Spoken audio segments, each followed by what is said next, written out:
This episode is brought to you by Mack Weldon. Mack Weldon.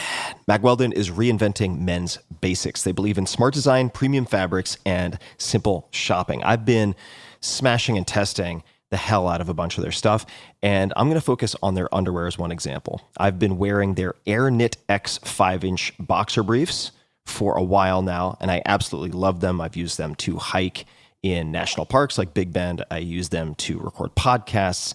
They can be used for anything. They're engineered to keep you dry, cool, and comfortable to the end of your workout or workday. The fabric is soft, lightweight microfiber, which maximizes airflow and stretches in every direction. It's breathable, moisture wicking, and odor fighting, which is great for a bridge troll like me. Here's what a few critics have to say. New York Times /Wirecutter evaluated Mack Weldon's 18-hour jersey boxer brief. Here we go. Quote, "Our testers seemed almost conflicted about how fancy they felt while wearing these boxer briefs. Quote, these are lovely. You put them on and you feel rich," one tester said. "This underwear makes me want to waste money on a hotel room and fancy booze to seduce my already wife and spoil her right," added another. Now to Esquire. Quote, "An expertly executed pair of briefs from a brand that does them better than almost anyone else," end quote. Now to Men's Health. Quote, "Mack Weldon took the process seriously with over 10,000 hours to perfect the best underwear money can buy. Seriously, this one checks all the boxes you should be looking for when purchasing underwear," end quote. Now back to me. Mack Weldon also covers a lot more than underwear. They have socks, shirts, underwear, hoodies, polos, active shorts. They check all the boxes. Mack Weldon promises comfort and a consistent fit for all of your basics. So check them out and try them out. If you don't like your first pair of underwear, you can actually keep them and they will still refund you, no questions asked. So you have nothing to lose. Again, my favorite so far is probably the Air Knit X 5-inch boxer briefs. It seems like the 18-hour jersey boxer brief is one of the most popular. So check them out. To get 20% off of your first order, visit mackweldon.com/TimTim and enter promo code TimTim. That's mackweldon.com/TimTim and use promo code TimTim. Mack Weldon, reinventing men's basics. This episode is brought to you by Oura, O-U-R-A. It is the only wearable that I wear on a daily basis. Oura is the company behind the smart ring that delivers personalized sleep and health insights to help you optimize just about everything. And I've tried every device out there that you can imagine.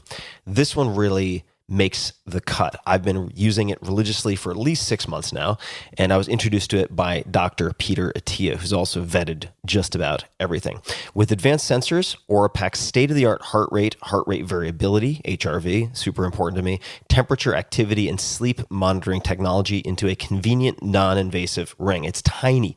It weighs less than 6 grams and focuses on 3 key insights: sleep, readiness, and activity. So I can use it to help focus my attention on the type, volume, intensity of exercise that I should do in a given day. I use it to determine how certain types of alcohol at different times of the day affect my sleep, which they do, and I can see all of that in graph form trended over time.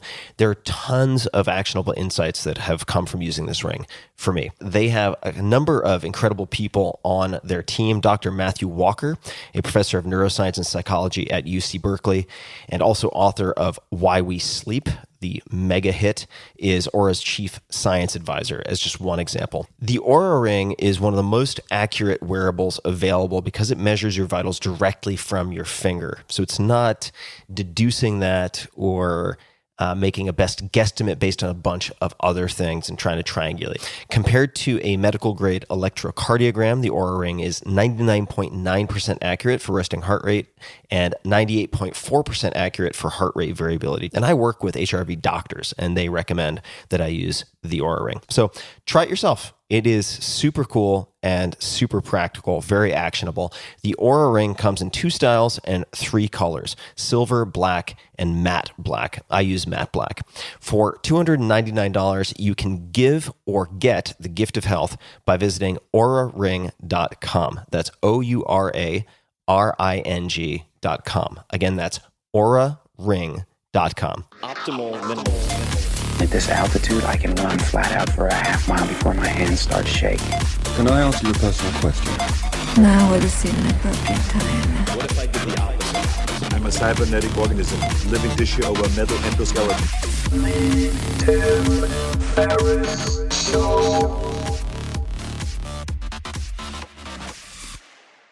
Hello, boys and girls, ladies and germs. This is Tim Ferriss. Welcome to another episode of The Tim Ferriss Show. I'm very excited about this episode. I'm going to keep my preamble short. My guest today is a repeat guest, one of my favorite guests, Sebastian Junger, on Twitter at Sebastian Junger. That's Junger. He is the New York Times bestselling author of Tribe, War, A Death in Belmont, Fire, and the Perfect Storm, as well as co-director of the documentary film Restrepo, which was nominated for an Academy Award. He is also the winner of a Peabody Award and the National Magazine Award for Reporting. He's based in New York City and Cape Cod. His newest book is titled Freedom. I would give a few fingers to be as concise, as dense, as powerful as he is as a writer. It clocks in at minus the source matter at the back, 133 pages. So it is a fast read and a powerful read. For more Sebastian, you can find our first conversation from 2016, feels like 1,000 years ago, at tim.blog/Sebastian. You can find him online, sebastianjunger.com, at Sebastian Junger on Twitter, Facebook also, Sebastian Junger, and then Instagram at Sebastian Junger Official. Sebastian, welcome back to the show. Thank you, Tim. It's a pleasure to be back. A lot has happened since you were last on this show, and I cheated as I did last time by having a number of exchanges with our mutual friend, Josh Waitzkin, who is responsible for us first meeting.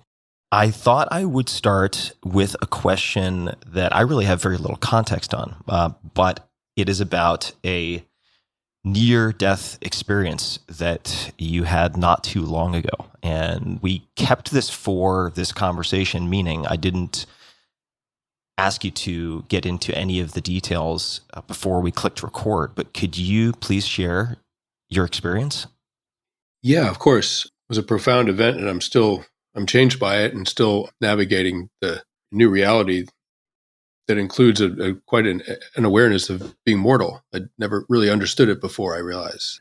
I spent a lot of my life as a war reporter, and I've been in situations that could have killed me, but I never expected that to happen at home. I always went somewhere else for my danger, if you will. And I was in the middle of writing my book, Freedom. I'm an athlete. I'm very healthy. It never crossed my mind I would ever be in danger on a June afternoon in my own home. And I suddenly felt this bizarre pain in my abdomen. My abdomen was suddenly flooded with pain, not unbearable pain, but way more than indigestion. And I thought, oh my God, that's odd. What is that? And I stood up and I almost fell over. I didn't know it, but my blood pressure was plummeting. I had an undiagnosed aneurysm in my pancreatic artery. It's pretty rare. It was a congenital defect in one ligament that was pressing down on my celiac artery, and it created a blockage. It was an aneurysm. This developed over decades, apparently. And just one beautiful June afternoon on Cape Cod, the artery ruptured, and I started bleeding out into my own abdomen. Took them an hour and a half to get me to the hospital. I started to go blind. A lot of other unpleasant things happened to my body. I didn't know I was dying, but by the time they got me to the hospital, I'd lost 90% of my blood. I was still conscious. I was very confused. The doctor asked if he could cut my neck open to put a line into one of the big arteries in your neck. I don't know exactly which one, but if they need to give you a lot of blood fast, they can't do it through your arm. And I remember being puzzled. And I said, "You mean in case there's an emergency?" And he said, "This is the emergency right now." And God. so yeah, I said, "Yeah, do it." And then that was when I really started dying. Like right after I gave the okay, my body started to fail. I could feel it. I survived, but when I woke up in the ICU the next morning, I mean, all the nurses were like, "No one can believe you're alive. You shouldn't," like, that was a miracle. And it, particularly because I'm a dad now, a new father, that experience completely changed my experience of almost everything. What was it like in the days following that for you? And that could be physically, emotionally, psychologically, anything. Did it take a while for it to set in, or was the sort of reset or shock of that experience immediate? You know, in the moment, I didn't know I was dying. I'm an atheist. I don't believe in anything, right? I mean, anything that you can't measure or observe. And as was my father, he was a physicist. But as I felt myself getting pulled into this sort of dark pit underneath me, it's what it felt like. There's no tunnel of light, whatever. I mean, the things you hear, it's dark and it looks scary. And I was getting pulled into it. And right at that moment, they're working on my neck. And they eventually put 10 units of blood into me, and that saved me. But right at that moment, my dead father popped up and started talking to me and consoling me, comforting me. That was a long night. I mean, they didn't really have me safe until about 3 or 4 a.m. They finally found the leak and plugged it with an embolism. But that took a long time, and it was touch and go for a long time. But anyway, the next morning, I woke up in the ICU. I threw up a lot of blood, and the nurse came in and said, "You almost died last night. Like, you're an incredibly lucky man." And that was a shock. I had no idea. But suddenly I remembered my dad and some other things. And and all of a sudden it started to sort of make sense. And I was profoundly traumatized by it. It was the safety of the circumstances. I was in my own driveway. And the fact that you could be struck down in your own driveway when you least expect it, like bullets are nothing compared to that fear. So afterwards, I got out of the ICU after a few days, and my sense of the order of the universe was completely rearranged. And I realized, really nothing is for sure. I mean, I know you can get cancer and you can have a car accident and all that stuff. We all know that. But I didn't know nothing was for sure moment by moment. That was news to me. And it gave me this crazy sort of existential, either an existential crisis or an existential blessing, which is if you can be annihilated at any moment, then it's each moment that's precious. And if you don't experience each moment, if you don't understand how precious each moment is, you are missing out, because that's all you can ever be sure of getting is what's happening right now. And it put me in this sort of weird Zen way. And I don't practice Zen either. I mean, I practice nothing except, I guess, athletics. It suddenly put me in this place of sort of Zen grace, I think, of just being amazed at the fact that any of us exist and that we have children who we can hug and love. Like at the end of the day, like those two things amazed me so profoundly that it was almost hard to function for a while. That's terrifying. And for those who don't have a bit more color on your athletic background, it's not like you are elderly and obese. I mean, there are at least no comorbidities that I'm aware of that would have put that on the radar ahead of time, right? I mean, perhaps if you had your whole genome sequenced, you might have spotted something or a possibility. But if my notes are correct, in our first conversation, we covered some of your running times, and your best time for the mile, was it 4 minutes, 12 seconds?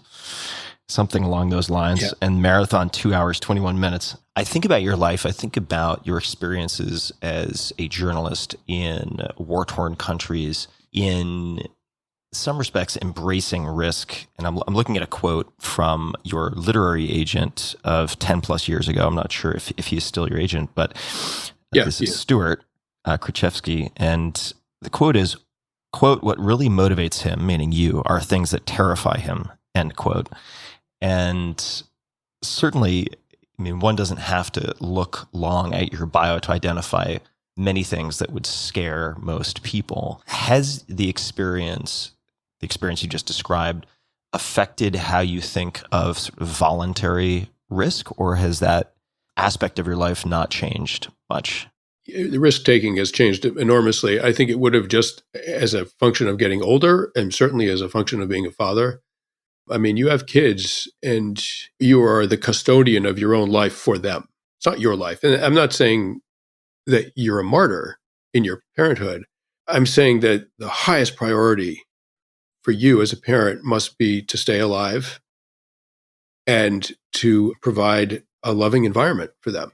That's it. And, when you're a young man, when you're a young person, there's every reason in the world to pursue very, very much your own sort of ego-driven desires and ambitions. I mean, that's what you should be doing. And sometimes those include risk-taking. I've taken a lot of risks in my life. I'm not at all a thrill seeker. So I drive responsibly and I wear a seatbelt and all that. But the risks I've taken, I was a high climber for tree companies. So I'd be working 70, 80 feet in the air with a chainsaw, taking trees down, from the top down. That could be dangerous. I mean, it can be deadly if you make a mistake. And then I did a lot of war reporting. And those risks all felt voluntary but manageable.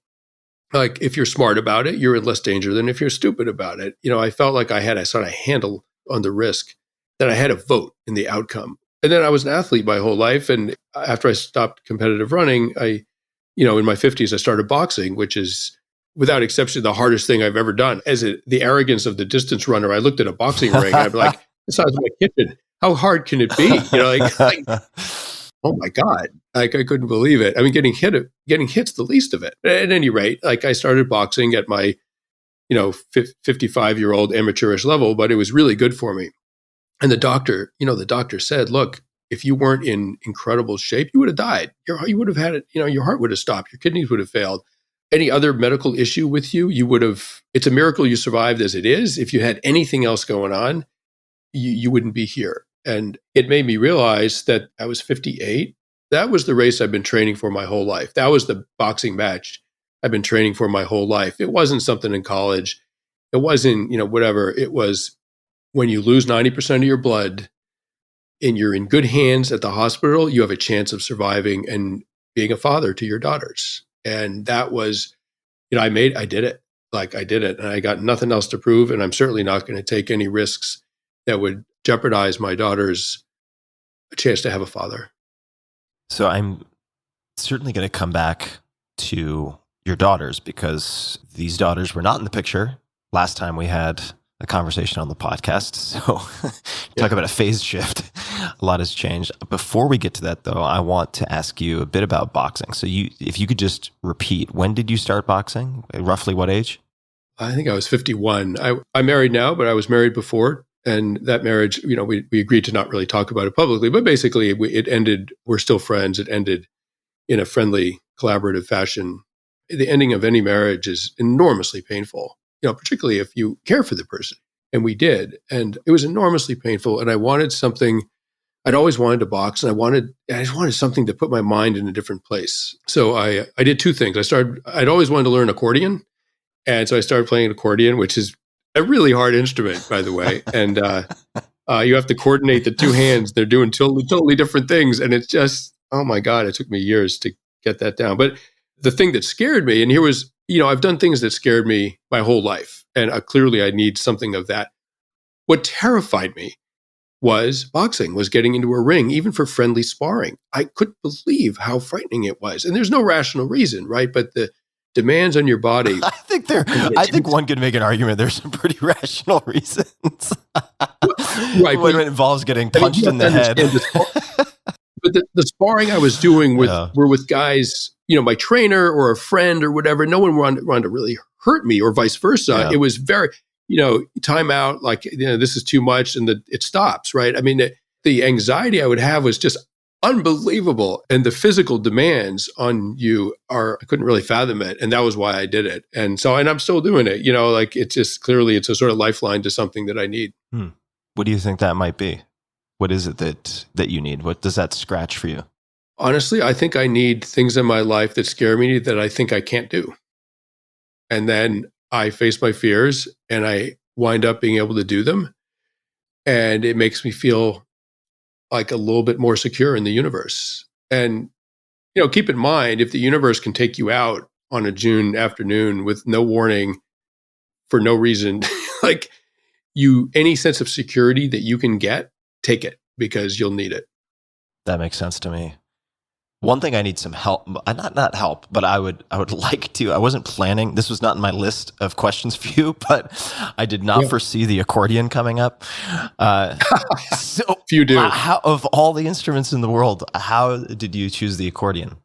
And that's not to slight the accordion. I'm a big fan. Course. There's a variation of the accordion called the bandoneon in Argentina, which I was exposed to a lot. Yeah. So I think these are beautiful instruments, but it's just not one. This is probably the first time in 500 episodes that the accordion has come up on this podcast. How did you arrive at the accordion?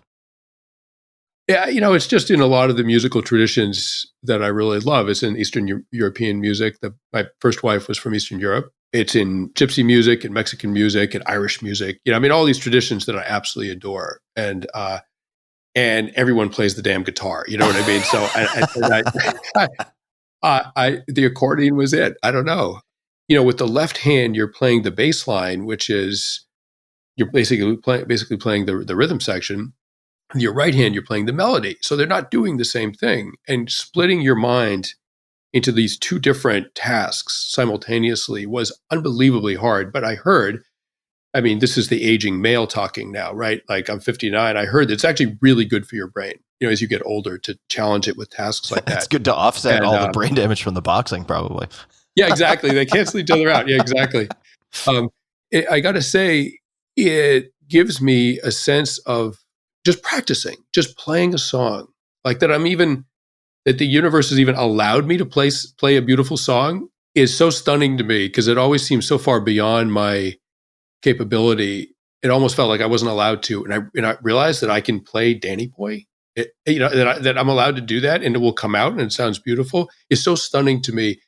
It gives me a sense of peace and completeness that I think only holding one of my daughters is the only thing that kind of rivals that sense of like, here I am. Things are good.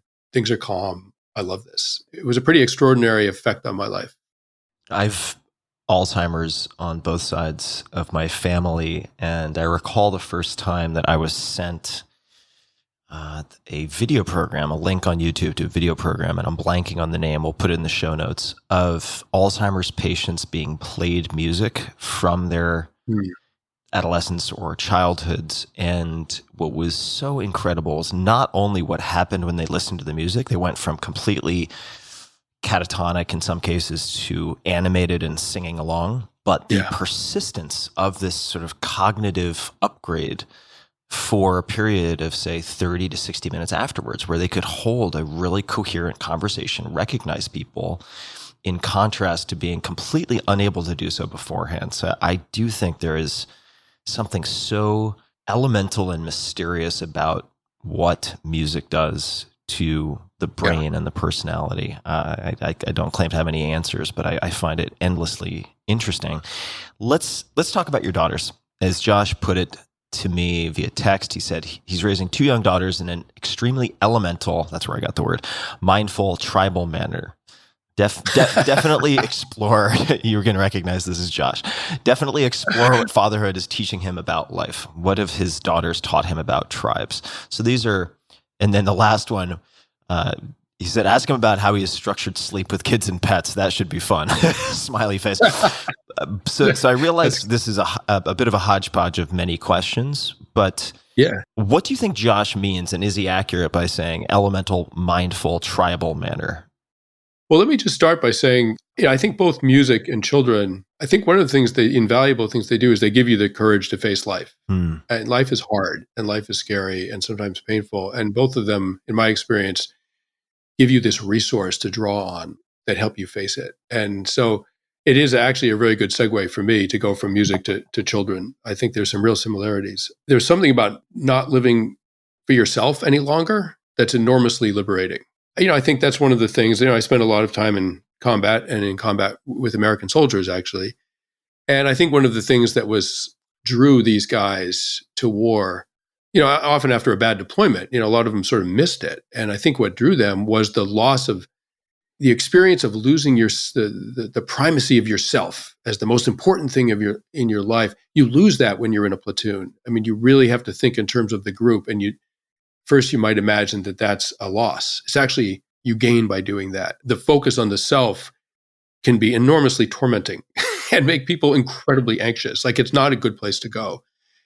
Children allow you to do that, for better or worse. Sometimes, it's not always fun. It can be pretty hectic and insane, actually. But at the end of the day, either because you're overwhelmed with tasks or overwhelmed with love, you are thinking about something else, not yourself. And they are the most important thing. And so it totally reorders your place in the world. And I've loved it. I think at age 25, I might not have loved it. I think I had to be in my 50s to do this gracefully and well.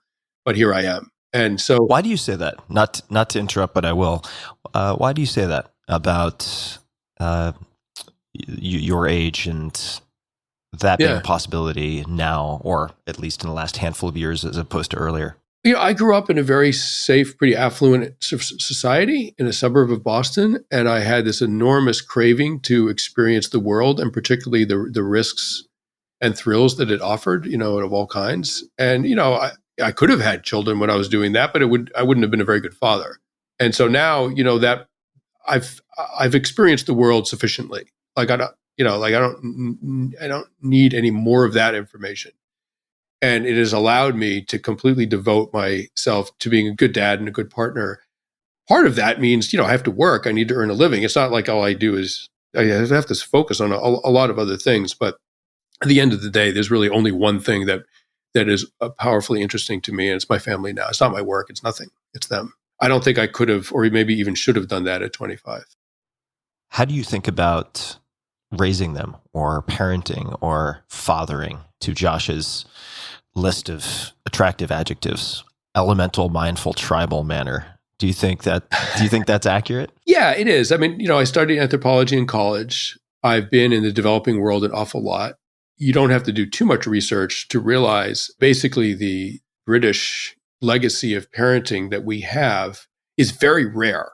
So in most of the world, parents sleep with their young children in the same room, even in the same bed. Humans are primates. Young primates are very vulnerable in nature, and they know that if they're alone in a dark room or anywhere, that they're in a lot of danger, and they cry. And one of the odd things about English-style parenting, again, which is basically what we have in America, is that when children get put in a room to go to sleep and they cry, nothing happens. No one goes in to comfort them. I mean, that's called sleep training. And it can be done, right? I mean, eventually the kid stops crying. But if you think about it this way, if you were backpacking with your family in the Bob Marshall Wilderness in Montana, and you had a 6-month-old or a 2-year-old or a 5-year-old, you probably wouldn't put them in a different tent. Right. They'd sleep with you, right? It's a scary environment. Well, the 6-month-old doesn't know that their bedroom is not a scary environment. It's dark. There's dangers out there, and all that fear is wired into us. So the contemporary term for something that's, has been around for hundreds of thousands of years, but now we have a term for it, co-sleeping. That used to just be what sleeping was, but called co-sleeping with your kids. We've never owned a stroller. I walk around with my kids on my shoulders or in my chest. There's a lot of physical contact. What I sort of realized is that if there is physical contact between the parent and the child, it's very hard to monetize that. So if you're a company and wants to make things for parents, things for children, you can't monetize a mother holding their child and nursing. There's no way to get in there to charge money for it, right? As soon as you have people that are sleeping separately from their kids, you need cribs, you need playpens, you need video monitors, you need all this stuff. As soon as you have parents who are not willing to carry their children, you need strollers. Some of those things cost $1,000. Like if you sort of look at it in sort of capitalist terms, and I'm not a socialist. I'm just trying to analyze something which is unique in the world. Like our society, starting maybe around 100 years ago, started parenting in a radically different way. And it happened to be in a way that can be monetized to the tune of hundreds of millions, $1 billion a year industry. You have to separate the parent from the child, particularly from the mother, in order to monetize it. And I think that's basically what's happened. And so we just don't do that. And my wife and I share the burdens of the challenges and thrills of parenting equally, like I'm a fully involved father, but we don't have any of that stuff. And, I got to say, I mean, I know it's a data point of one, but, we have two very, very happy, secure, non-anxious little girls. Like, I mean, it's just amazing to see them really have almost no anxiety about the world and about whether we're with them or not. We can leave them with a friend and walk away, and like they don't even blink. So much that we could unpack that we might come back to unpack in this conversation. I'd like to jump to something you said earlier, and that was, I'm saying A, B, and C. I can't recall exactly what it was, but as an aging male. So one of Josh's, not to turn this into might as well have Josh doing this interview, but he knows you well, and I like to cheat. So one of his questions was, how does he, meaning Sebastian, relate to the aging process of a warrior? And then I'm going to need a pronunciation check here. I did actually look up who this person is, but ask him about plenty coups on that theme. Is that the correct pronunciation? Plenty coup. It's a plenty French. Coup. There you go. Coup. Yeah, it's a French word. Betraying my lack of French. I would love to hear your thoughts on this, because you certainly strike me as someone who sort of embodies, I suppose we all do, or at least most males do, some warrior DNA or ethos, and you've spent a lot of time among people on front lines, on deployment. Yeah. So how would you answer that question? And I suppose we should explain who Plenty Coup is at some point. He was a Crow Indian chief and war leader and visionary. So every society needs a lot of different kinds of people. They need mothers, they need fathers, they need warriors, they need grandmothers and grandparents, grandfathers. They need wise people. They need people who are really good at just working. There's a lot of different things that need to happen in a society, all the way from hunter-gatherer to modern mass industrial society that we have today. A lot of different things are needed, and warriors are one of them. It's a dangerous world. There's predators, there's enemies, and even in a society where, we're not here in New York City where I am, we're not going to be invaded at the moment, and there are no animal predators, but fires kill people. There are structural fires that can kill whole families, right? So we have firemen who live in firehouses who will risk their lives collectively to save people they don't know at all. They're warriors in that sense. Society needs all of this. They don't have to be male. Often they are for some pretty obvious biological reasons, but they don't have to be male. We all remember Joan of Arc, of course. But that requires a couple of things to do well. First of all, being a warrior in that broad sense requires being in very good physical condition. So as you get older, a lot of processes happen in your body, and you're not as fast, you're not as strong, you're not as coordinated, your reflexes aren't as good. Everything goes downhill. You don't want 70-year-olds trying to be warriors. They just won't be as good at it as they were when they were 20. But also there's this other thing, as you get older, your ties to life get stronger and stronger. You have a place in the community, you have children, you might have a business, you have whatever. You get the things that keep you moored to your existence emotionally, psychologically. Those things are more numerous and they're stronger. And when you're a 20-year-old, I think particularly for a guy, but I think it's either sex, but I think particularly for young men, you're a 20-year-old guy, you're not moored to much, like all those things for most 20-year-old men, 20-year-old people, those things haven't started happening yet. So if you want to put them in a warrior mode where they might lose their life, for me, I'm okay losing my life for myself, right? There are things worth gambling one's life for. As far as I myself am concerned, I sure am not going to gamble my daughter's ability to have a father for much, right? I think I might only risk my life to defend them, to protect them. Like that might be the only thing I would risk my life for at this point. When I was 25, I might well risk my life for a buddy or whatever. I'm not, no one else is paying the cost of me dying. So I can make that choice on my own. And so what you have to do as a warrior, even just as a human being, is you have to transition from a sort of, I'm making all my own decisions. I don't owe anything to anyone, any explanation to anyone. You have to transition from that to, okay, there's younger guys out there. They can outpunch me. They can outrun me. They definitely get noticed by young women a whole lot more than I. Like, the sun is setting on your world. So what does that mean? Does it just mean you are used up and useless? No, it doesn't. And the amazing thing about Plenty Coup, the story, the value I saw in that story, and I'll tell it in a moment, was that it was a perfect metaphor for getting older and maintaining your utility, and not to mention your dignity. So there's an amazing book called Radical Hope. It's not a self-help book, although it sounds like it is. It's a work of philosophy and anthropology, and it's about the life of Plenty Coup. And I can't remember the author's name because I'm 59 and names just slip out of my mind. But it's a short book, and it's an incredible book. And it's about Plenty Coup and how he went from being this warrior.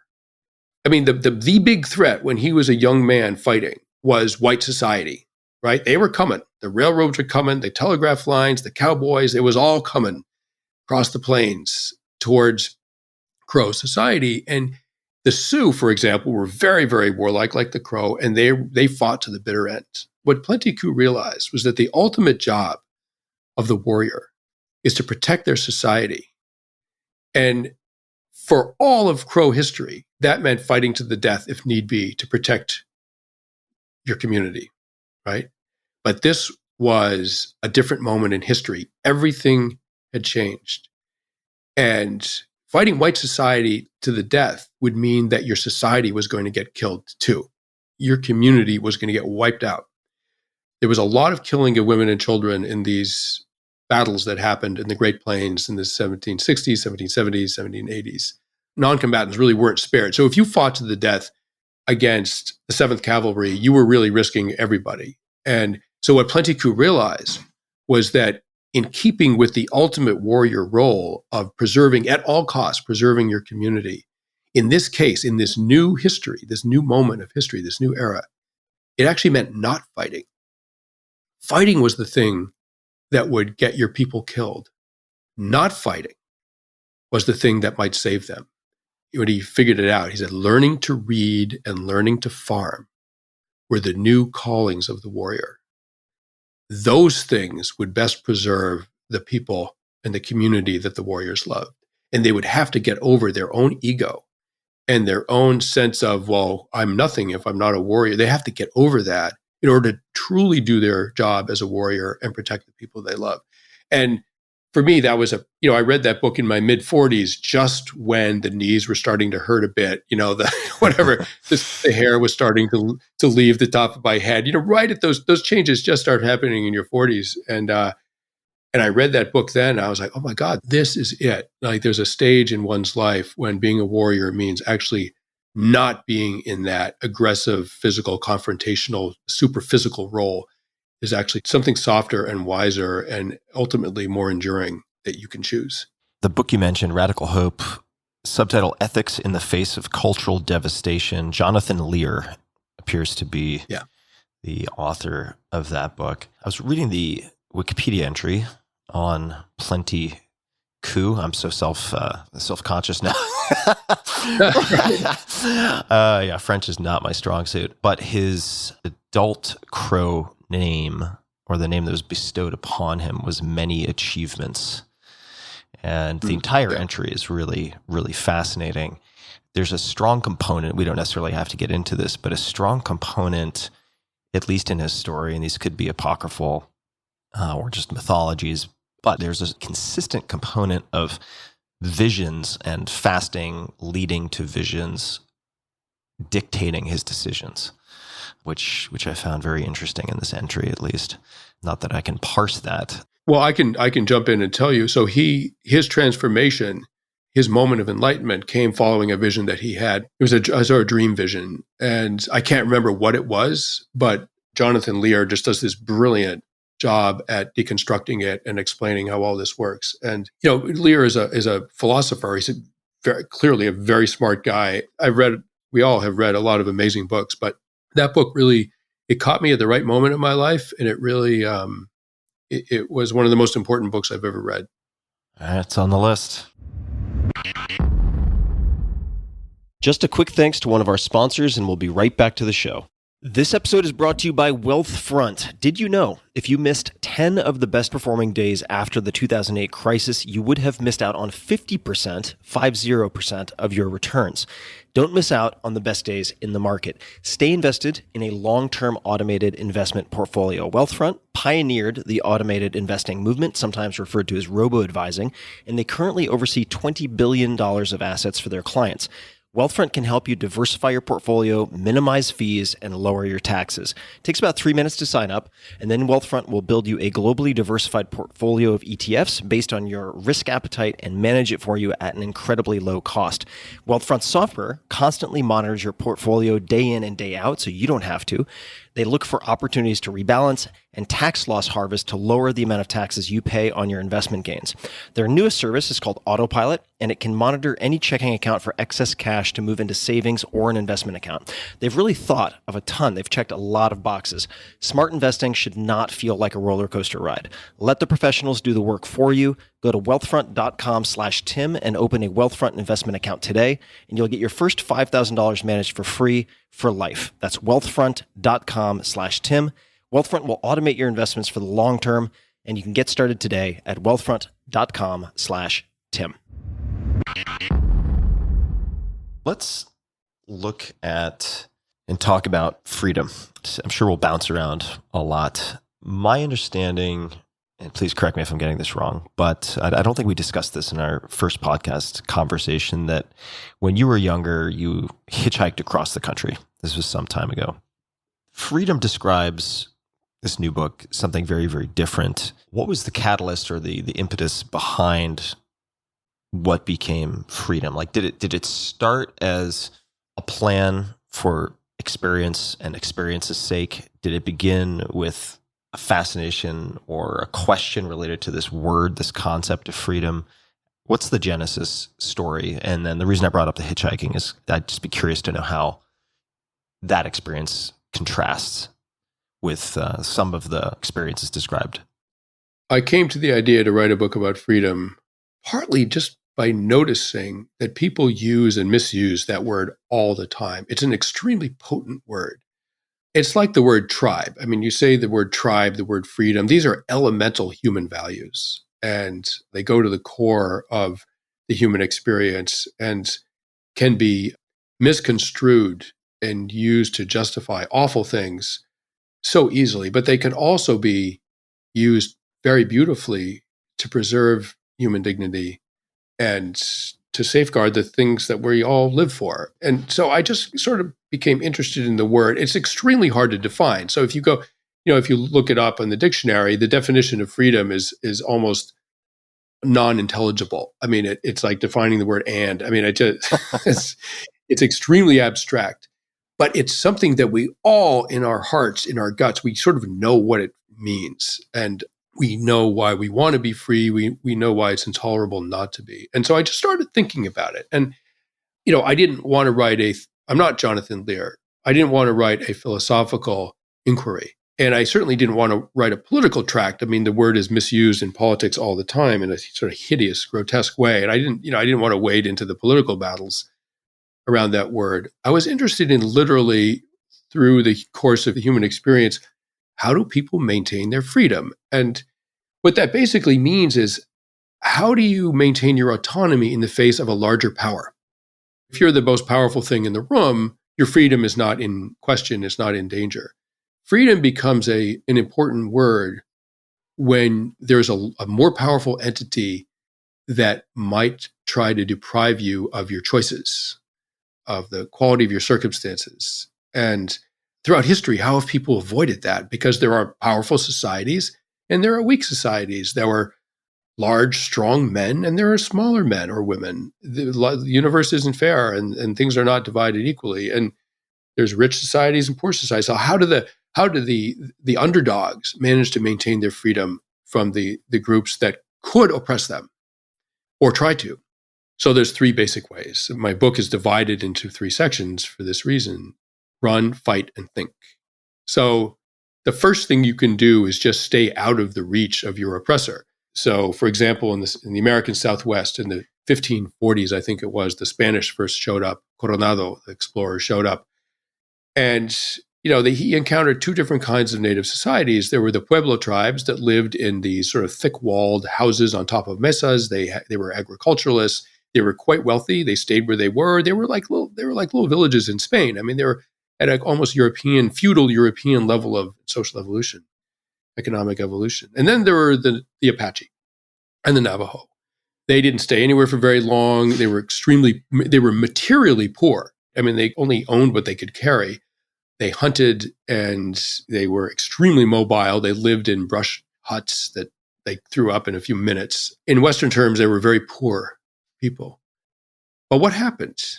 So when the Spanish showed up and then later the Americans, the Pueblo tribes got rolled immediately. I mean, sometimes within a few hours of confronting the Spaniards. They couldn't outfight them and they were stuck in their villages and they would give up or they would be defeated and massacred. The Apache remained free for another 300 plus years. The last of the free Apache were not sort of cornered and controlled by the US government until the end of the 1880s. I mean, my grandmother was almost alive by then. She was born in 1900. You were really almost in the modern era at this point. The machine gun's been invented, the light bulb, the internal combustion engine, I think the telephone. I mean, I can't remember. I mean, basically all of the modern appliances that we think of, like they've already been invented at this point, and the Apache are still running around free, and it's because they're so mobile. So I write about that and just the human's ability to run. I mean, from sprint to long distance, if you take the full range of human running ability, we outstrip just about every animal, particularly in the heat. the record for running 1,000 miles is around 10 days. I mean, someone ran 100 miles a day for 10 days, ran 1,000 miles. Like it's something like that. I can't remember exactly. So fight was literally about fighting. And the interesting thing about humans, and we're just about unique in the animal kingdom, that a small individual can actually outfight a larger one. That's not true with elk and grizzly bear and everything else. But with humans, size is a terrible predictor of outcome in individual combat. I looked at statistics from the UFC, mixed martial arts fighting, and larger men, when paired against smaller men, win about 50% of the time. In other words, its size is not a predictor of outcome. Likewise, small insurgencies like the Taliban can outlast and outfight larger established militaries like the US military. I mean, the Taliban, no tanks, no artillery, obviously no air force, and some of them didn't even have boots. And they fought the most powerful military in the world to a standstill. And we are now negotiating for peace with them, basically. And they'd already done the same thing to the Russians. If smaller entities could not outfight larger ones, freedom would not be possible. I mean, the world would be run by the largest sort of violent male, is true for chimpanzees, alpha male, and history would just be dominated by large, oppressive, powerful societies. They definitely have a disproportionate influence on world events, but those kinds of large societies cannot be sure that they can dominate the smaller ones. And if that were not true, freedom would not be possible. America would not exist. For example, England would have crushed us during the Revolution, and then again in 1812. Finally, in a situation where you can't outrun or outfight them, like the labor movement in America in the early part of the 20th century, you have to outthink them. You have to outthink the powerful entity. And that can be done as well. It's extremely effective. In the last part of my book, I go into the traits that smaller successful entities, the traits they have in common that allow them to overcome a more powerful adversary. They include women in their group. It's a very, very common trait that is needed. The leadership has to be selfless. The leadership cannot just send the warriors out to die while they're back on a hilltop. The leadership has to metaphorically and literally face the bullets first. And you need to have a sense of history, like that we're fighting impossible odds, but history demands that we do. There has to feel like there's a higher calling. Religion can provide that. I'm not religious myself, but it's a very effective way of giving people a sense of a higher calling. And national suffering. I mean, it's sort of a tradition of national suffering the way you had in Ireland, the potato famine and the oppression by the English can inspire people to give up their lives, to fight something that they probably can't even win. But if they don't fight, they certainly won't win. And as often as not, that actually works. Two things I'd love to mention, and one could be actually both will, I'm sure, be hopping off points. But the first is, you mentioned the inclusion of women in resistance or insurgencies. And that is not just a polite inclusion. It is a pragmatic inclusion. But there's a quote, I don't remember who it was from, something along the lines of, it takes, or one police officer can handle 10 men, but it takes 10 police officers to handle one woman, in part because there is, in many cultures at least, a hesitancy to inflict violence upon women, and therefore they can be extremely tactically powerful. Is that fair to say? The participation of women in these movements is absolutely crucial. And, even for the Taliban, there were no, I don't think, any female Taliban fighters, but women hold society together, and insurgencies are rooted in society. If the society isn't functioning, there is no insurgency. And so even at that level,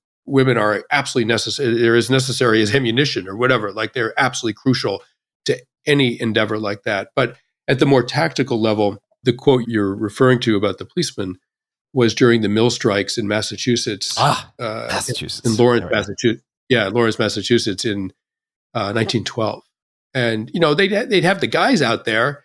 And the strikes happened because the living conditions were unspeakably bad. The wages were not even survival wages. 1 in 5 infants died among the worker populations. 1 in 5 infants died before the age of 2. I mean, for a democratic country within the 20th century, that was happening was just revolting. And they rose up. And as long as they had a bunch of guys in the street, the cops could get as rough as they wanted. They fixed their bayonets, they aimed their rifles, people got shot, people got beaten, no problem. So the strikers started putting women on the front lines. And of course, the cops, I mean, a lot of these cops are 20-year-old boys. They have mothers that age or sisters or whatever. They're not, getting young men to kill women is very hard to do, and particularly up close like that. And so essentially, once they put women on the front line, the police didn't know what to do. And that's where that quote came from. It takes 10 cops to handle one woman. Women also give a situation like that a kind of moral authority. I mean, you have a bunch of guys on the street. It can be just mistaken for a violent mob. Once you have women in there, it's not a violent, rightly or wrongly. Many societies, our society certainly believes that women abhor violence and want what is good for the world and for children. So you put women in the mix, and suddenly it's harder to sort of refute the legitimacy of the cause. They also have this other thing, which is sort of amazing, is that for a variety of cultural reasons, they're harder to sort of scrutinize. I mean, even frisking a woman in public is complicated for a male cop. And sometimes, I mean, I've heard that there are female bouncers in some clubs because men just don't want to get into a fist fight with a woman. It just looks too bad for them. So there is this sort of tactical level of using women, but women have these lateral connections within society that can be exploited for communication, for spying. And it's very hard for the authorities to penetrate these lateral female social networks, particularly in ghettos and in the sort of the slums that these workers were living in. It was very, very hard for the cops to penetrate that and sort of eavesdrop on the movement. Whereas men, what they have, they're terrible at those lateral connections. What they're very good at is hierarchy. So if you have a sort of leader who's got a male following, a sort of male coalition that he's heading up, and that guy says, I can have 500 men on the street at 6 a.m. tomorrow morning, gunfire or no gunfire, those guys will follow orders. And that sort of top-down hierarchy that will run into gunfire if need be. Men are very good at that. And so you combine those two qualities, male hierarchy and female sort of lateral affiliation, you're presenting the authorities with an incredibly complicated tactical problem that has very few good solutions. Let's talk about not necessarily hitchhiking, but I want to talk about the parallel connective tissue that is used to weave the story that is told, or the stories that are told in Freedom. And I'll read a paragraph that I quite like, and then you can elaborate if you wouldn't mind. Since we're having this conversation, we called our trip the last patrol, and it seemed like a long, hard, weird thing to do until we were actually out there, where suddenly it was so obvious that we rarely even caught ourselves wondering why we were doing it. The things that had to happen out there were so clear and simple: eat, walk, hide, sleep, that just getting through the day felt like scripture, a true and honest accounting of everything that underlies the frantic performance of life. So of course I'm leaving out exactly what we're talking about. What am I talking about? What is this referring to? And how did it come to be? Yeah, so Freedom is a mix of this research that I did into how people maintain their freedom and this trip that we took, the last patrol, and the sections cut back and forth. I talk about the last patrol because it was probably the freest I've ever been in a sort of physical sense. You know, as I say somewhere in the book, we walked 400 miles along the railroad lines, and we were sleeping under bridges and in the woods and in abandoned buildings and sort of no man's land along the railroad lines. And we walked 400 miles, and most nights we were the only people who knew where we were. There are many definitions of freedom, but surely that's one of them. And it was one that I had the real good luck to be able to experience for a little while. So I have to go back to 2009 to explain this. I spent a year off and on with a platoon in combat in Afghanistan. My colleague out there his name was Tim Hetherington. He was a British photographer. We shot a ton of video out there, and we collaborated and made a documentary called Restrepo that was nominated for an Oscar. It did quite well. And it was just about what it was like to be in combat. End of sentence. Like, there was no politics, no strategy, just what's it like to be an American platoon in a firefight just about every day. So at one point, Tim and I were taking the train down to Washington, D.C. to talk to National Geographic because we were trying to sell this thing. We didn't have a buyer yet. We just shot a lot of video and wanted to make this film. And on the way down, I was looking out the window, and the entire way, I realized that we were looking for our next project after Restrepo, right? We were already looking ahead. And I saw along the train tracks that you could walk almost the entire way. There was a dirt bike trail or a cinder maintenance road or a cornfield or a whatever. Like, you could kind of do it. And I said to Tim, I was like, listen, man, let's walk from DC to New York along the railroad lines and let's just see what happens. And tragically, after we made Restrepo and it was very successful, we were at the Oscars on the red carpet. And this is almost exactly 10 years ago. The Arab Spring was boiling away. And Tim and I are journalists, right? We're in this sort of beautiful, luxurious world of Hollywood with our film. But meanwhile, surf's up elsewhere in the world. I was like, Tim, we got to get back out there. And we decided to go on assignment to cover the civil war in Libya. At the last minute, I couldn't go. And he went on his own and he was killed in the city of Misrata on April 20, 10 years ago. And so this is always a very sad time of year for me. I should have been on the trip with him. Had I been, I probably would have been killed alongside him. Had I gone, maybe I could have saved him. I felt a huge amount of guilt about it. It took me a long time to get over his death. And he bled out. He bled out like I almost did, except he bled out onto the ground. I bled out into my abdomen, and there was a doctor there to save me. And for him, there wasn't. The only difference. After that, I was reeling from a lot of things, but from Tim's death and particularly, and I thought, I know what I'm going to do. I'm going to do that project. I'm going to walk the railroad lines. I'm going to take two guys from Restrepo that Tim and I knew really well, and I'm going to take the journalist who was with Tim when he died, Guillermo Cervera, a Spanish photographer, amazing photographer. He was holding Tim's hand when Tim died, the back of a pickup truck. And so I got to know Guillermo very well. And so I convinced these guys to walk 400 miles along the railroad lines. We did it in chunks throughout a year, over the course of a year. We weren't hitching freights, right? We were walking. I picked railroad lines because it's counterintuitively, it's safer. Like, you walk along roads, you can get hit by a car really, really easily. But also, they're not monitored. I mean, you're not going to get picked up for vagrancy because there's no cops on railroad lines. There's no security cameras. There's no lights. There's nothing. It's no man's land. And you meet some weird cats out there, but everyone's sort of on their own. And it's just this weird no man's land where you can kind of sleep wherever you want. There's abandoned buildings. There's patches of weeds. There's whatever. You just make it work. And we got to see America from the inside out. We walked right through the ghettos, right through the farms, right through the industrial wastelands. We hit Philadelphia.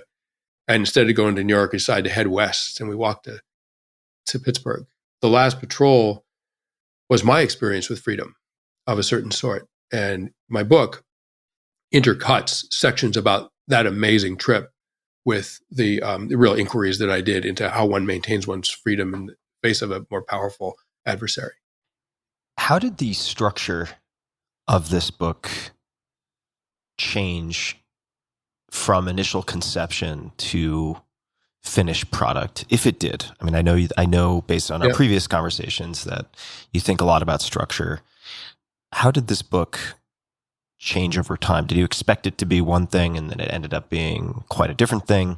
Or from the get-go, did you have a pretty crystallized vision of what the finished book would look like?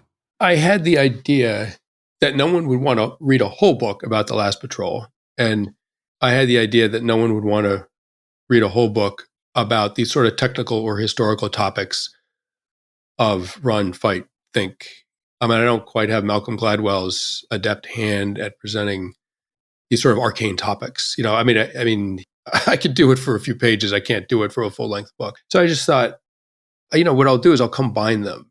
And I'll combine them in such a way where my experience out on the railroad lines is interwoven in these more abstract ideas. And so I think I have a good sense of, after 1,000 words or so, the reader wants something a little different, like a palate cleanser. The structure for the book didn't change much, actually. I just thought I'm gonna start with our walking, and then when I've written a chunk of that feels dramatically complete, 1,000 words or so, I'll jump to the first topic. And one of the things I wanted to write about was America, because we're walking right through it. And we walked through what had been the Pennsylvania frontier in the 1600s, 1700s. Life on the frontier was supposed to be very free. That's the sort of American myth. It was very free from government. It was not free from danger. And as a result, these communities on the frontier in Pennsylvania banded together in ways that were oppressive in their, the expectations. If you were part of a frontier community, the expectations placed on you by the community in terms of group mutual defense were enormous.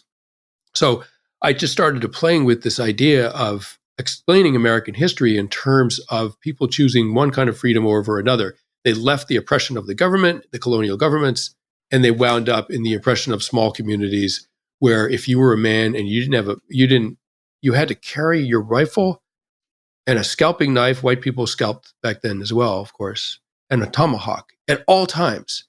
You had to have a rifle, a tomahawk, and a scalping knife, and because you had to be ready to fight at any moment. And if you were caught without those things, you were ostracized. They had a kind of freedom on the frontier, but you're never completely free because if you're alone, you're in danger, and that doesn't work. So, I had this idea of sort of mixing these, my trip and what I came to understand about being alone and vulnerable in this very small group and very vulnerable in a hostile environment, mixing that with the just eternal human endeavor of making a society and surviving and raising your children and not getting killed. I'd love to ask you, not to turn this into a personal therapy session, but why not? You mentioned the death of your friend Tim. We've talked about warfare. You write very eloquently and powerfully about many things, one of which is brutality, right? Human on human brutality. And one thing that is very clear in your writing is that no one group has a monopoly on human on human brutality. I mean, if you look at the history of different Native American tribes, certainly there was intense conflict, many rivalries. You had the settled tribes, and then you had the raiding cultures, many of which could not necessarily coexist, certainly with settlers, and then various forms of torture that you've written about. I'm currently reading a book that deals largely with environmental concerns and deforestation and all sorts of tragedies related to violations against nature. And I find myself, maybe this is just a weakness of character, but growing kind of despondent, where it just seems like the die has been cast, and whether it's through evolution or willful blindness, the golf ball's been hit and it can't be unhit in certain ways. Have you ever experienced that? I'm wondering if you've ever experienced it, or kind of what keeps the lights on for you. And again, maybe this is unique to me, but there are times where I really feel kind of overwhelmed by these things, and that there's so little to stem the tide of these various tragedies. How do you relate to that, or not? Well, we're primates. We're very violent primates. We're also very affiliative primates. There's no kind of violence that humans haven't committed and that some humans enjoy committing. But by equal measure, there's no kind of generosity and heroism and nobility and dignity that humans aren't capable of committing, even at the loss of their own life. Violence begets violence. You torture someone, they get their hands on someone from your group, they're going to torture that. That's how it works. I've seen it work that way in combat over and over and over again. The rage at the enemy that would kill your buddy or your wife or your child. There's just homicidal rage that someone would do that to you, turns you into someone who would do that to them, and then you're off and running. And that's ubiquitous in the world. I have to assume that kind of enraged, violent response is adaptive. It helps communities survive in the face of a dire threat. That a more passive, okay, you can take me prisoner, you can turn us into slaves, you can kill us, but we're not going to raise a hand against you. That was weeded out. Whatever genes would get someone to do that were weeded out pretty quickly in the human race. By the same token, if we were just a society of sort of violent brutes, we wouldn't have survived either. And these beautiful human values of caretaking, and particularly caretaking the helpless, young children, the elderly, just people who are unfortunate, even enemies that are unfortunate, that fall into our care, they're often cared for very, very well, right? So there's these twin human impulses. In freedom, I talk a little bit about the Native Americans because they practice the most indescribably horrific torture, partly as a way of keeping white people from infiltrating their land and taking it, right? So they were trying to be scary, and it worked.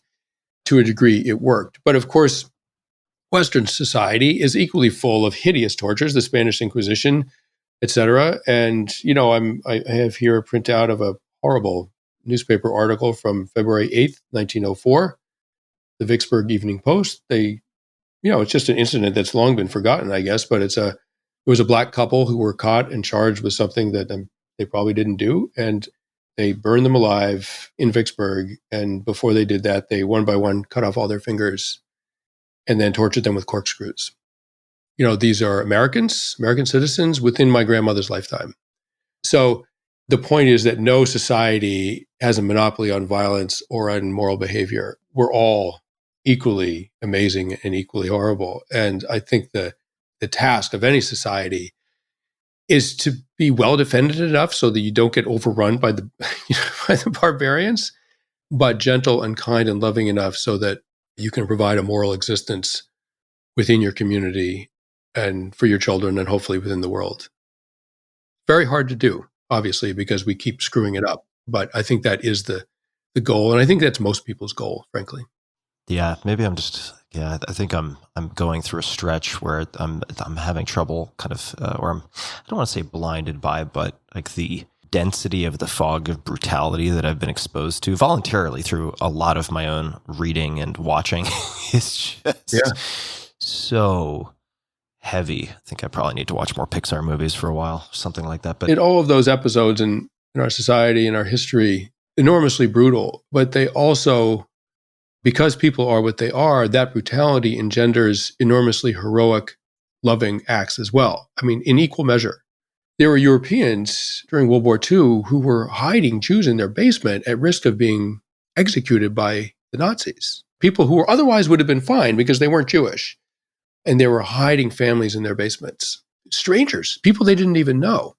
What lesson are you going to take from World War II? The soldiers that landed on D-Day to stop fascism from taking over the world, the first boats, the first landing craft that hit the beaches, 90% of those guys died.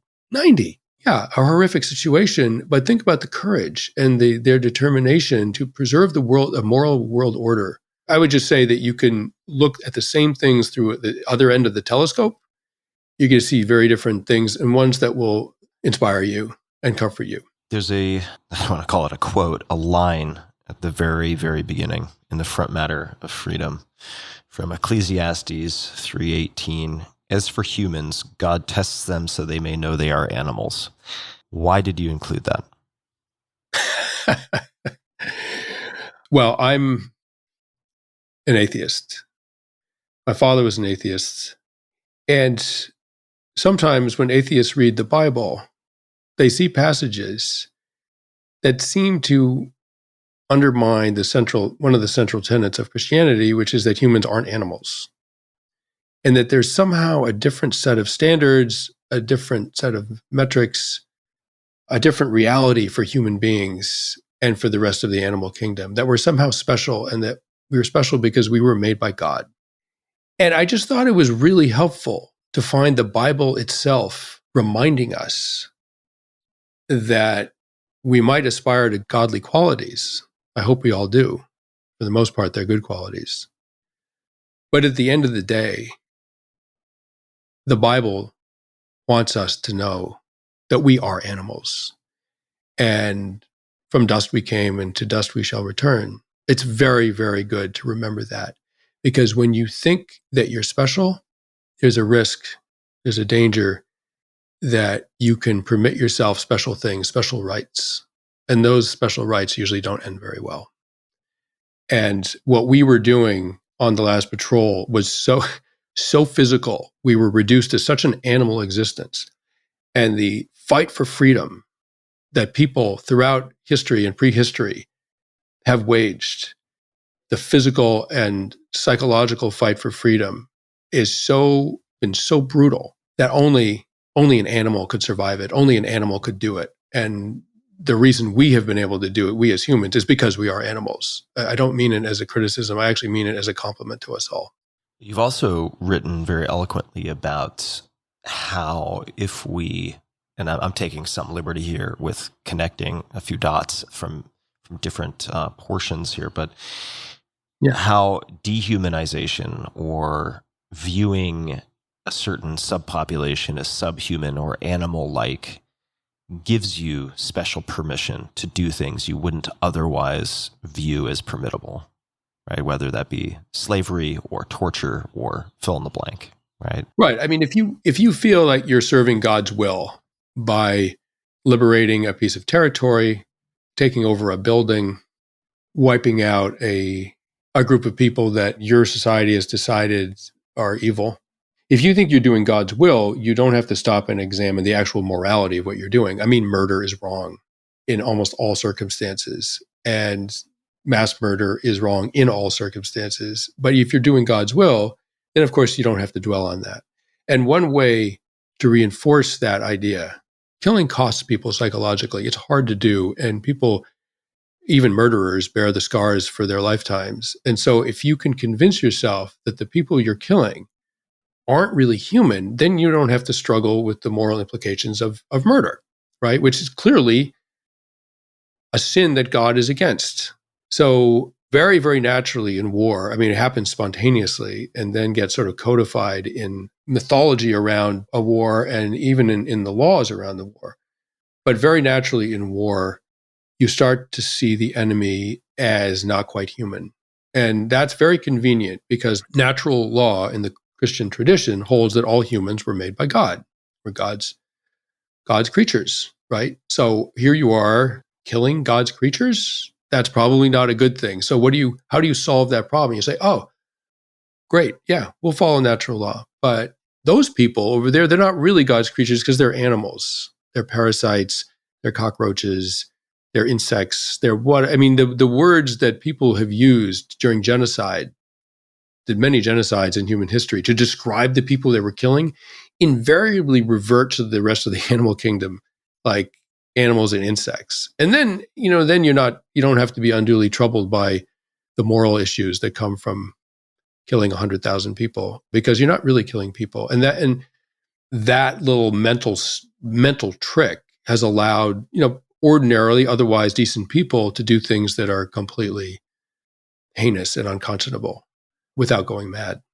Let's come back to this word freedom. As you mentioned, it's misused, it's abused, it's deliberately used in politics in a contorted way for various ends. It's also in some ways defined in so many different ways, so subjectively that it becomes difficult to pin down objectively. But there's a concept, or I should say more accurately, coefficient. Let's see if I can mispronounce this too, that I'd never come across before the book Freedom, and that is the Gini coefficient or Gini coefficients. Could you please explain what that is? Let me just tee this up a little bit, I think, by talking about the etymology of the word freedom. It's almost a little demoralizing if you come to understand what the word is rooted in. It comes from Vridom, Vridom, is Middle German for freedom, and it's related to the word beloved. So in an earlier epoch, human epoch, freedom was thought of as something that you only owed the people that you loved, the people in your community, the people in your tribe, the people in your family, in your clan.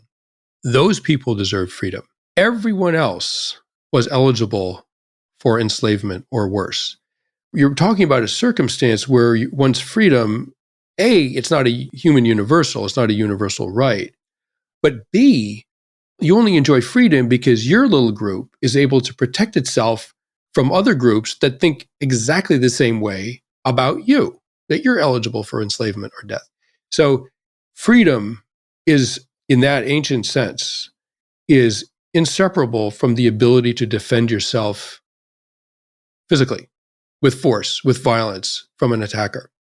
And if you can't, because there were no universal laws of human rights, human dignity, if you couldn't defend yourself, you would probably wind up being enslaved or killed by a more powerful adversary. And it's important to keep in mind with the word freedom that it's rooted in a arguably ghastly distinction between us and them, and that you're not going to be free unless you can defend yourself. There was a around 5,000 years ago in Spain, there was a Neolithic population. They were agriculturalists. They were quite peaceful people in the Iberian Peninsula. And around 5,000 years ago, they were invaded by a group called the Yamnaya from the Russian steppe.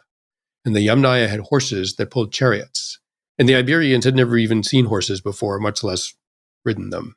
And the Yamnaya came in and over the course of 100 years or so seemed to have wiped out the entire male population of Iberia and clearly mated with the young women, because in today's Iberia, there is no genetic material from Neolithic Iberia that's native to Iberia on the male line. It is all Yamnaya. And then other groups that came in after that. So basically, the men of Iberia were not able to defend themselves against the Yamnaya, and they were scrubbed from the human gene pool. And their women were subject to horrors, obviously. But their DNA is still here. That's the problem with not being able to defend yourself. So now if you sort of go forward a little bit from there, as agricultural societies took over, they supplanted, it was around 10,000 years ago, 8,000 years ago, the first crops started to be planted. And people started to go from a hunter-gatherer society like the Apache, where there was very little discrepancy between rich and poor because no one really could own more than they could carry.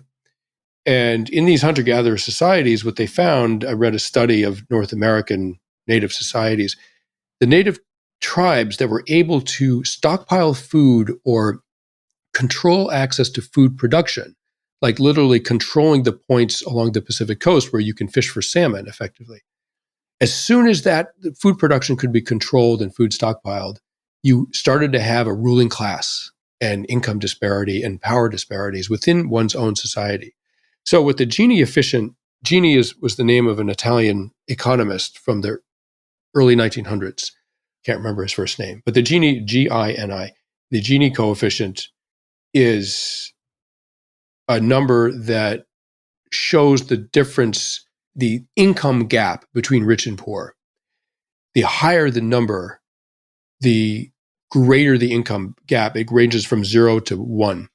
So 0.0 to 1.0. So the higher the number, if you have a Gini coefficient of, say, 0.7, that's a fairly unequal society. 0.7 describes feudal European society in the Middle Ages. 0.42 was the Roman Empire. Most hunter-gatherer societies, they have a Gini coefficient of around 0.25. So it's much closer to complete equality than to complete monopoly. So obviously, a society with a high Gini coefficient has some very powerful, wealthy people and a whole lot of people who aren't doing as well, and that clearly there's a moral problem there. That's not a moral society. That's not a good society in our terms. The problem, though, is that the empires that have dominated world history, the Han Empire in China, the Romans, the Turks, the Europeans, the empires that have dominated world history invariably have high Gini coefficients. Having a low Gini coefficient is a predictor of an egalitarian society that actually does not have a lot of power in the world. And this one researcher that I talk about in the book, he said that the original 1% were these huge, huge empires that controlled enormous percentage of the world population in basically a master and servant class. And that those were the empires that in evolutionary terms, they were doing very, very well. Like by almost every metric, they were successful societies. They just weren't very just. They weren't very equal. And people in them were not very free unless you were in the top 1%, the original, what he calls the original 1%. You cover so much ground in freedom. Do you have a particular hope for what people will take away from the book or ponder more closely as a result of reading the book? Is there any hope kind of tucked away or explicit for you that you hope will be achieved by putting this out into the world? I think with all my work, all my books, I'm probably not alone in this among authors. I want my readers to understand the human experience in ways that makes them more forgiving, more compassionate, more insightful, and more intolerant of abuse and violence. One reason to write about the incredible injustice committed in America before the civil rights era against African Americans is so people will be horrified and not tolerate that kind of thing. For me, that's one of the reasons that I write, is to bring enough understanding to people that they can act in fair ways. That's true for freedom as well. I mean, I want people to know how valuable, how precious freedom is by seeing the lengths that people have gone to maintain it. The Easter Rising in Ireland against British rule. Those people made a lot of mistakes, right? I mean, it was, they weren't angels. But the heroism, the courage, the selflessness. I mean, there's a passage in my book. It's a letter written by an Irish revolutionary named Michael Mallon, and he was executed by the British for his role in the Easter Rising. And right before he's executed, he writes a letter to his wife and children. It's almost stream of consciousness because they're about to shoot him. When I read my book, I did the audio recording for my book, and in the studio, his letters in my book, and I read it, and the director, who was sort of on the phone with me, COVID safe, advising me, directing me in my reading. I mean, we had to stop for a moment because the letter made her cry. It's 100 years later. The letter made her start crying. And, he died for his country, and he had to leave his family, his children, right? So I want people to understand the incredible dignity and courage of an awful lot of otherwise very ordinary people, and that they are that way because they believe in human dignity, and they believe that all people deserve respect and a decent wage and to live in humane conditions. And I don't think you can read my book and not understand those things.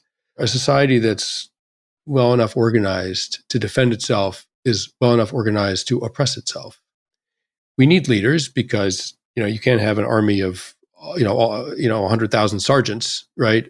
Or privates. You need generals, you need privates, you need, whatever. Your society needs to organize itself. And that means that people are in positions of leadership.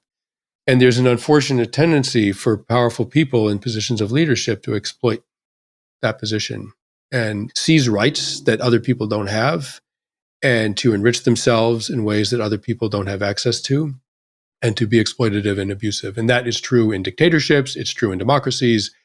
It's true in virtually every kind of society. And so I have a section about leadership. And one of the interesting things about these small insurgencies like the Easter Rising in Ireland is that these marginal groups, I mean, they're so outgunned, they're so overpowered by the established political order, military order, that the successful ones can't afford to have anything counterproductive in their organization, right? They can't have bad leadership.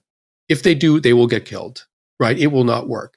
And so you can look at even successful startup businesses. What are the common elements of these groups that have overcome enormous odds and forced their vision on the world, hopefully a vision of equality and dignity? And one of the things that is absolutely essential is leaders who are willing to die.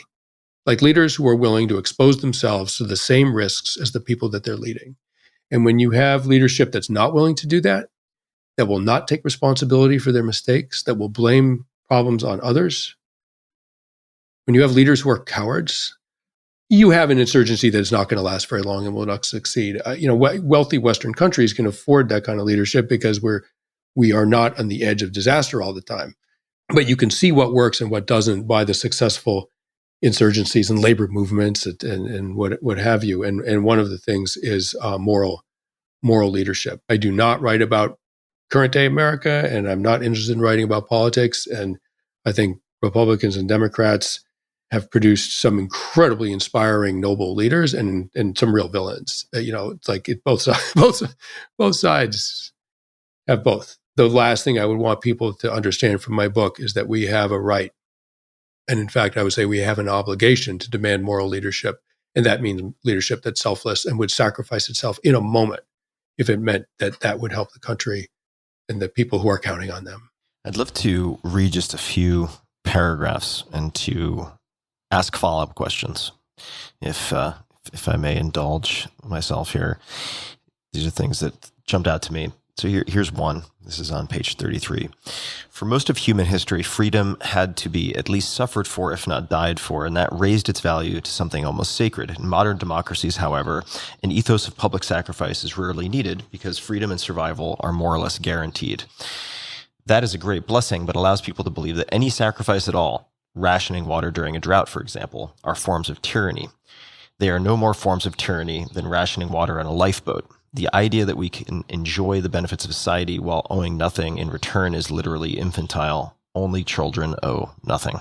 How do you think people should think of what they owe? Or how can someone, for themselves at least, act as a sort of countervailing force against this sort of an entitlement and perception of tyranny and things like rationing water during a drought that I think are perverse in a sense, but also very natural because there is no kind of imminent threat that people perceive.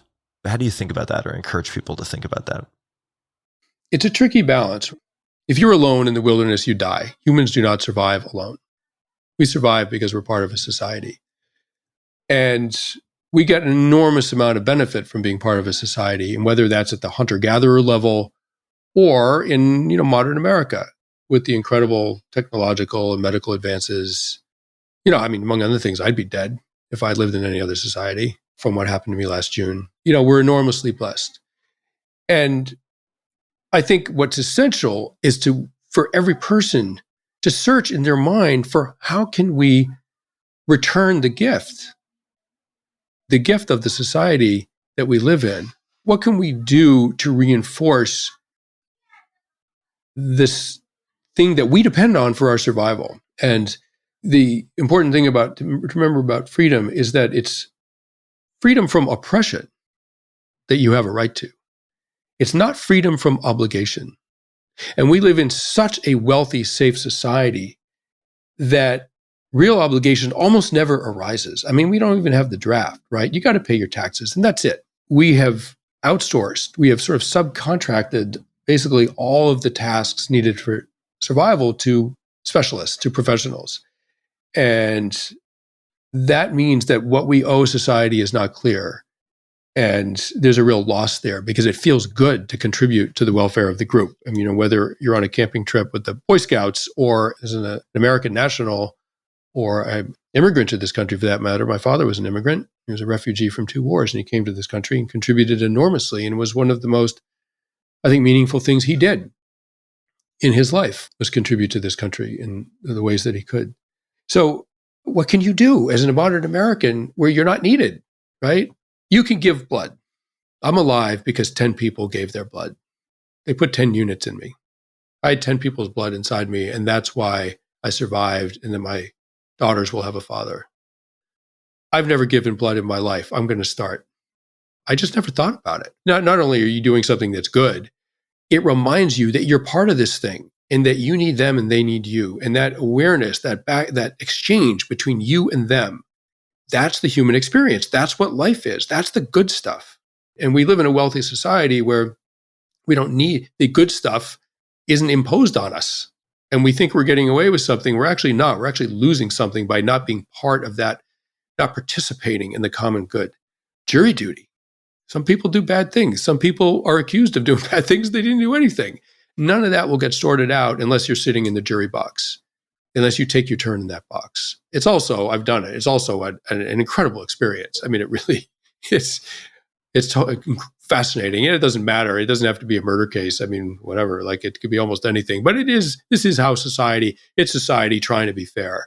And it's a high calling, jury duty. And finally, of course, vote. If you don't vote, you're basically saying, I don't care what happens to me. And I don't care what happens to anybody else. I just don't care about anything. So vote. And I haven't voted in every election in my life either. I'm learning as I go. And these are the things I aspire to. If we all did them, we would have a spectacular country. We already do, but it would be so much better. It would be so much better protected against threats. That's how you can when you say enjoy your freedom, you can enjoy your freedom by doing those three things, and you actually will enjoy all of them. It will make you feel like, wow, I'm a free person. I live in a free society. That's incredible. I'm so lucky. You know, Sebastian, I really admire how expansive the range is in your writing, in so much as you can go from the 30,000 foot historical multi-millennial view down to your day-to-day experience on the last patrol and tie it together. Also the incisiveness or incision. I wish I were a writer or something. Maybe I'd know which word it is, but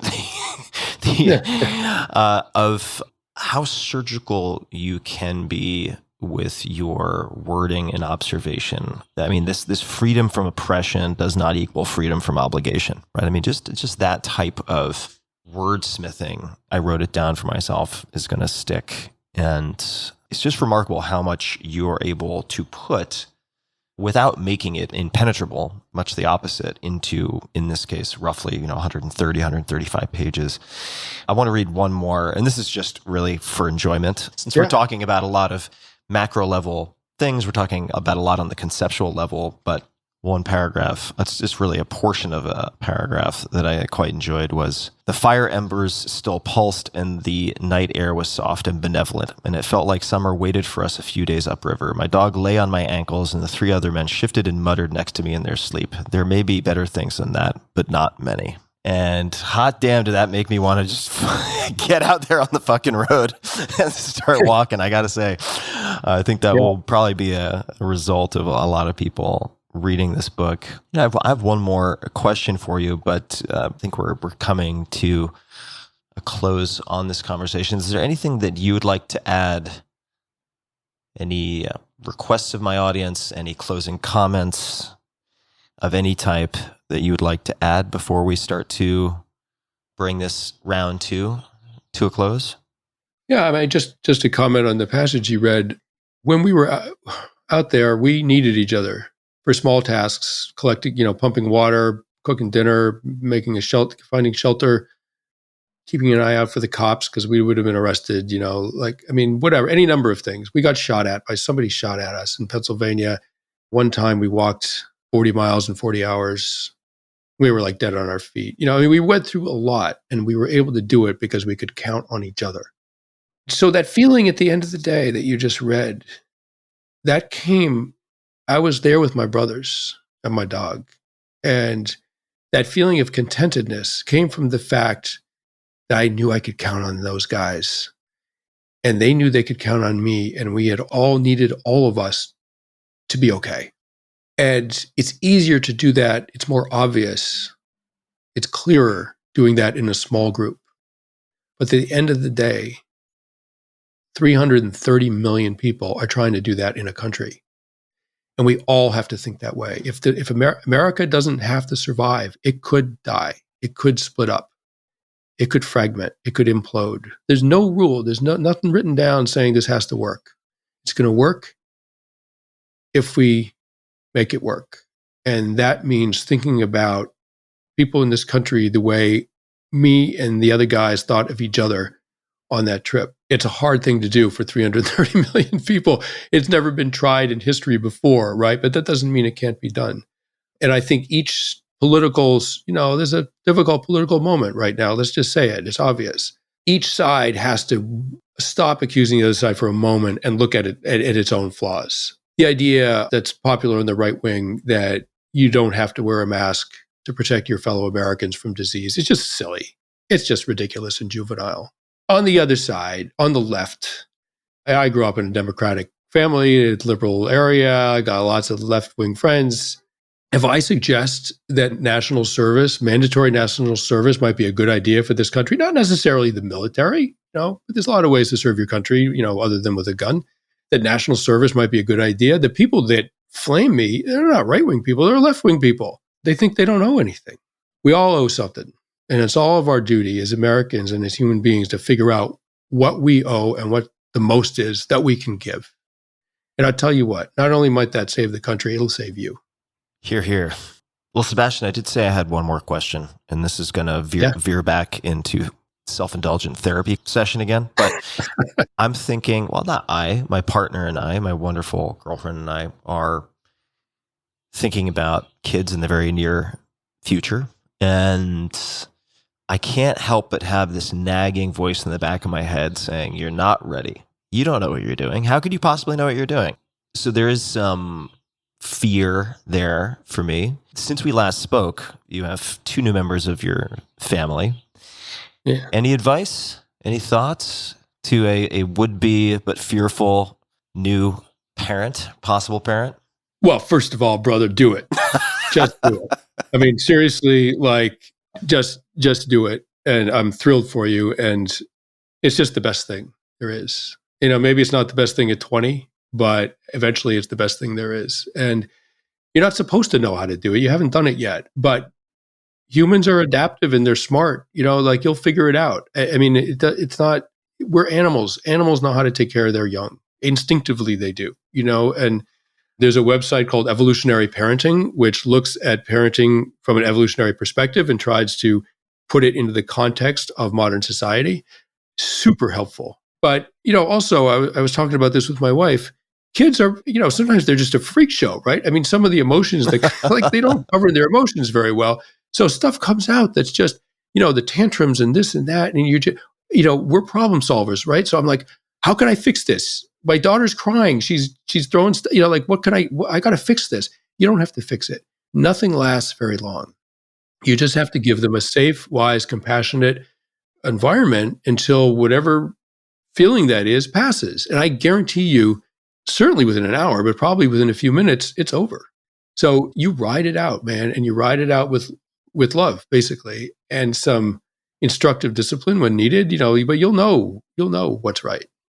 Well, Sebastian, it's so enjoyable for me to spend time with you. It's so nice to reconnect. It really doesn't feel that long ago that I was watching you type, if I remember correctly, hunting and pecking with 2 fingers. And I asked you, do you write all the time like that? And you're like, yep.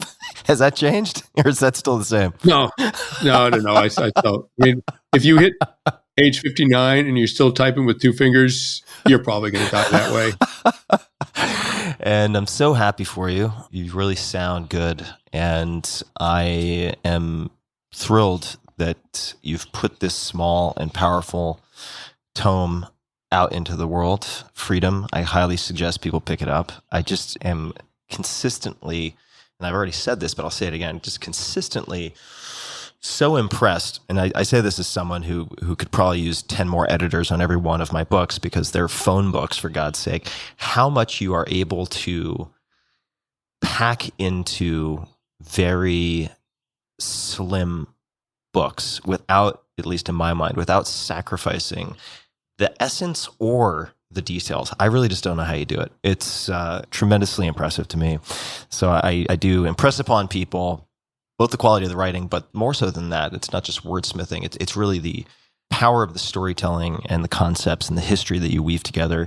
So people should check out Freedom. They can find you online, SebastianJunger.com, at Sebastian Junger, on Twitter, Facebook, and then Instagram, at Sebastian Junger Official. And thank you once again for taking the time. I hope to break some bread in person at some point soon, once we get to the light at the end of the tunnel here with vaccination and so forth. Thank you very much. It was a real pleasure, and good luck with your next adventure. I hope it works, and I look forward to hearing it. Yeah, the next adventure. If not for any other reason that I'm thoroughly exhausted by thinking about myself and would like to shift that focus. So be nice to shift that lens. And to everybody listening, for show notes on everything we've discussed, links to everything we discussed, including Freedom, we will put those show notes at tim.blog/podcast, and they will all be easy to find. And until next time, just remember, among many things, freedom from oppression does not equal freedom from obligation. Donate blood. See what you can contribute back. Society does give every one of us, each and every one of us, a whole lot. And until next time, thanks for listening. Hey guys, this is Tim again. Just a few more things before you take off. Number one, this is 5 Bullet Friday. Do you want to get a short email from me? Would you enjoy getting a short email from me every Friday that provides a little morsel of fun before the weekend? And 5 Bullet Friday is a very short email where I share the coolest things I've found or that I've been pondering over the week. That could include favorite new albums that I've discovered. It could include gizmos and gadgets and all sorts of weird shit that I've somehow dug up in the world of the esoteric as I do. It could include favorite articles that I've read and that I've shared with my close friends, for instance. And it's very short. It's just a little tiny bite of goodness before you head off for the weekend. So if you want to receive that, check it out. Just go to 4hourworkweek.com. That's 4hourworkweek.com, all spelled out, and just drop in your email and you will get the very next one. And if you sign up, I hope you enjoy it. This episode is brought to you by Oura, O-U-R-A. It is the only wearable that I wear on a daily basis. Oura is the company behind the smart ring that delivers personalized sleep and health insights to help you optimize just about everything. And I've tried every device out there that you can imagine.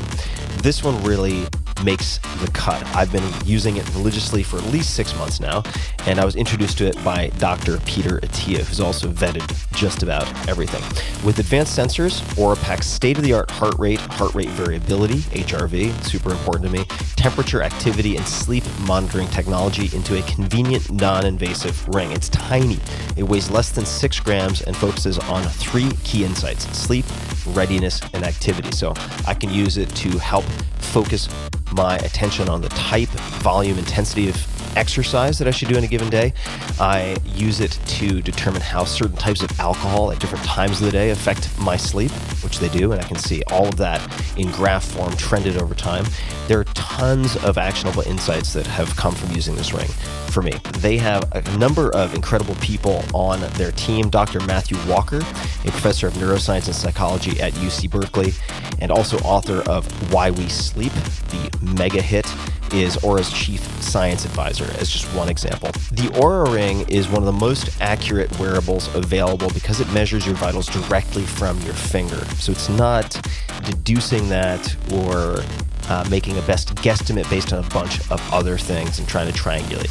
Compared to a medical-grade electrocardiogram, the Oura Ring is 99.9% accurate for resting heart rate and 98.4% accurate for heart rate variability. And I work with HRV doctors, and they recommend that I use the Oura Ring. So try it yourself. It is super cool and super practical, very actionable. The Oura Ring comes in 2 styles and 3 colors: silver, black, and matte black. I use matte black. For $299, you can give or get the gift of health by visiting auraring.com. That's OURARING.com. Again, that's auraring.com. This episode is brought to you by Mack Weldon.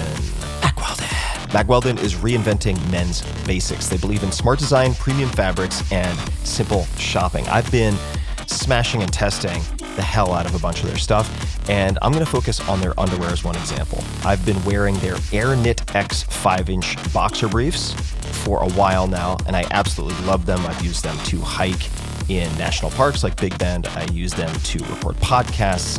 They can be used for anything. They're engineered to keep you dry, cool, and comfortable to the end of your workout or workday. The fabric is soft, lightweight microfiber, which maximizes airflow and stretches in every direction. It's breathable, moisture-wicking, and odor-fighting, which is great for a bridge troll like me. Here's what a few critics have to say. New York Times /Wirecutter evaluated Mack Weldon's 18-hour jersey boxer brief. Here we go. Quote, "Our testers seemed almost conflicted about how fancy they felt while wearing these boxer briefs. Quote, these are lovely. You put them on and you feel rich," one tester said. "This underwear makes me want to waste money on a hotel room and fancy booze to seduce my already wife and spoil her right," added another. Now to Esquire. Quote, "An expertly executed pair of briefs from a brand that does them better than almost anyone else," end quote. Now to Men's Health. Quote, "Mack Weldon took the process seriously with over 10,000 hours to perfect the best underwear money can buy. Seriously, this one checks all the boxes you should be looking for when purchasing underwear," end quote. Now back to me. Mack Weldon also covers a lot more than underwear. They have socks, shirts, underwear, hoodies, polos, active shorts. They check all the boxes. Mack Weldon promises comfort and a consistent fit for all of your basics. So check them out and try them out. If you don't like your first pair of underwear, you can actually keep them and they will still refund you, no questions asked. So you have nothing to lose. Again, my favorite so far is probably the Air Knit X 5-inch boxer briefs. It seems like the 18-hour jersey boxer brief is one of the most popular. So check them out. To get 20% off of your first order, visit mackweldon.com/TimTim and enter promo code TimTim. That's MACKWELDON.com/TimTim and use promo code TimTim. Mack Weldon, reinventing men's basics.